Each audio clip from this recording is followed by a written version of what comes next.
So after a while of editing on my phone, I've gotten a PC where I'm gonna start editing on it, and I'm gonna be building it today. So this is my first video.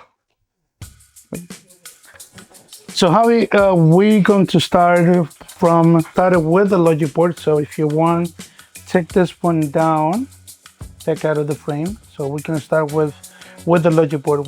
This is